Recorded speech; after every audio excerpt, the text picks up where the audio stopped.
Hello, everybody, and welcome to the First Step Act Federal Prison Consulting Federal Prison Authority channel. Today, we want to talk about some important updates that are going to be coming up really soon in the Bureau of Prisons that are in accordance to the First Step Act that was passed back in December of 2018. One of the first things that is going to happen is we're going to see a change from 47 to 54 days a year good conduct time. Now, I want you to think about this. We want you to think about this, what this is going to do systemically to the BOP. When this goes into effect, there's going to be a lot of immediate releases. And so with that, we're going to have Jose kind of explain what happened in the past when we had a rash of immediate releases, and then how that happens with the various waves of people leaving the BOP, and then also the ability to get halfway house and home confinement. Go ahead, Jose. Well, thank you, Bruce, for having me again, and greetings, everybody. So the impact that a law change has on sentences, inmates that are sentenced, already sentenced.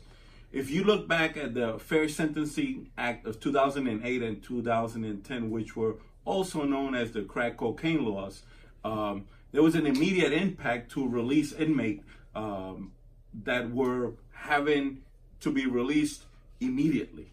So the effect was, back then, we had to release October 31st, 2015, 16. We had to release approximately over 6,000 inmates. So what's going to happen when the First Step Act comes into effect?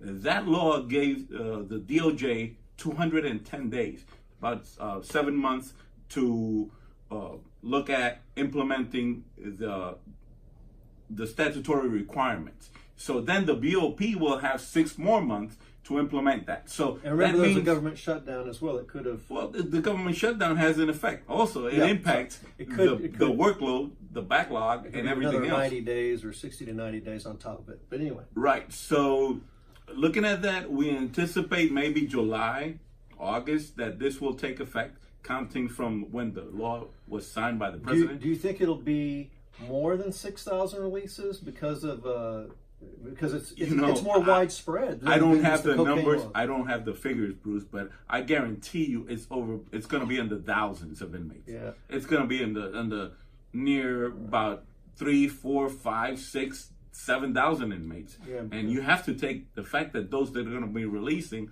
within that month. It's all retroactive too. It's all retroactive. Yes, right. Everybody would get a cut of that. So it really will impact. My fair estimate would be over 4,000. Oh, at least to 6,000 inmates. So this is going to impact every inmate in the Federal Bureau of Prisons. So it's going to change every inmate's sentence computation in the Federal Bureau of Prisons. Thousands getting out immediately. Now, what happens after the first wave? That's thousands. Then there's going to be another wave, because the other wave, I'm just going to call it the RRC wave, and because their dates are going to change, and they're going to accelerate their, hopefully, their placement into RRCs, and then hopefully for those that are eligible, home confinement.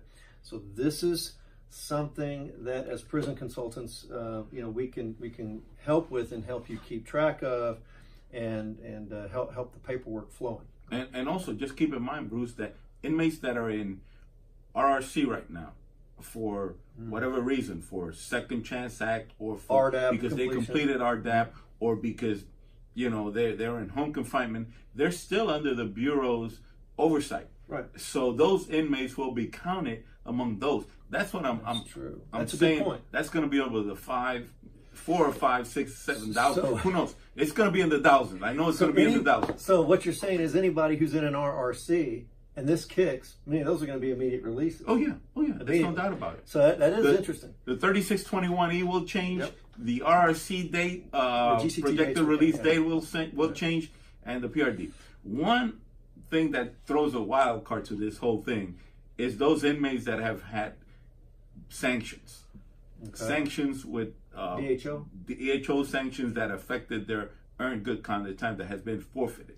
So those inmates will have the Bureau will have a little bit of a harder time getting those adjusted. So that's why it's important to keep us in mind Federal Prison Consultants and Federal Prison Authority, because we will do an assessment to determine if you qualify or not for certain things. So keep us in mind. We're going to keep on in tuning here with the First Step Act and to assist all of you. So appreciate the opportunity, Bruce. Keep watching our videos. You know, we're getting updates all the time, and we're going to be on this and watching it. So stay tuned for some more information that we have for you, and come back and see us at federalprisonauthority.com, or send us an email at federalprisonauthoritybop@gmail.com. Thank you, and we'll see you soon.